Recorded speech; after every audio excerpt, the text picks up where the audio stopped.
Dear Ram Charan గారికి ముందు happy birthday.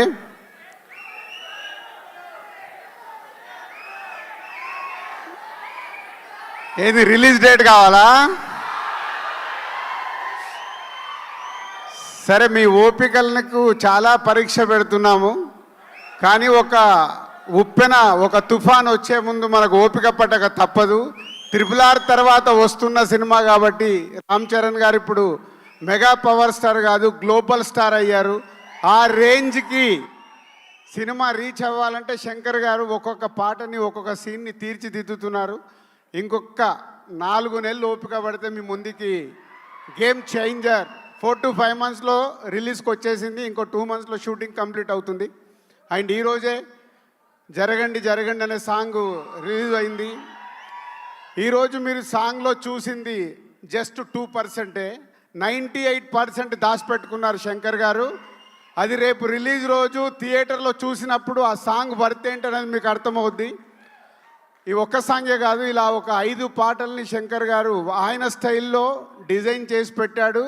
మీ అభిమానులకి ఒక 3 పాటలు అయితే సీట్లలో కూర్చునే లాగుండదు, లేచి డ్యాన్సులు చేసేలాగుంటాయి. సో ఇంకొక 5 months నన్ను తిట్టుకోకుండా ఓపిక పట్టండి. ఎందుకంటే చాలామంది నాకు మీరు పెడుతున్న కామెంట్స్ పంపిస్తున్నారు, అరే దిల్ మామ మాకు ఒక అప్డేట్ ఇవ్వు అని. పోతే దిల్ మామ అప్డేట్ ఇవ్వలేడు. పైనుంచి శాటిలైట్ నుంచి శంకర్ గారు ఇది ఇవ్వు అన్నప్పుడే నేను ఇవ్వగలుగుతాను. ముందు ఎలాంటి లీకేజీలు నేను ఇవ్వలేను ఈ సినిమా విషయంలో. సో ఇంకొక 5 months ఓపిక పడితే సినిమా మీ ముందుకు వచ్చేస్తుంది. అండ్ చరణ్ గారికి ఇది వెరీ స్పెషల్ బర్త్డే. క్లింకారా లైఫ్లోకి వచ్చింది. So Charan, keep it up. మార్నింగే ఈరోజు తిరుమల దర్శనం చేసుకొని హైదరాబాద్ రీచ్ అయ్యారు. సాంగ్ కూడా రిలీజ్ అయింది. సాంగ్ మాసులో ఎంత వెళ్ళాలో వెళ్ళింది. మీరు ఇంకొక 3 రోజుల తర్వాత ఈ సాంగ్ గురించి ప్రతి అభిమాని మాట్లాడుకుంటాడు. ఎందుకంటే ఆల్రెడీ లీకేజ్ అయిన సాంగ్ కాబట్టి మీకు ఈరోజు కొంచెం ఎనర్జీ లెవెల్స్ తక్కువ ఉన్నాయి. 3 days తర్వాత ఒరిజినల్ ఒక రామ్ చరణ్ గారికి శంకర్ గారి సాంగ్ అంటే విజువల్ ట్రీట్ ఉంటుంది. లిరికల్ వీడియోలో మిమ్మల్ని 100% సాటిస్ఫై చేయలేరు.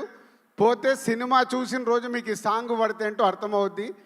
100% ఈ సాంగ్కి మీరు సీట్లలో కూర్చోరు, అది నా గ్యారంటీ. Thank you.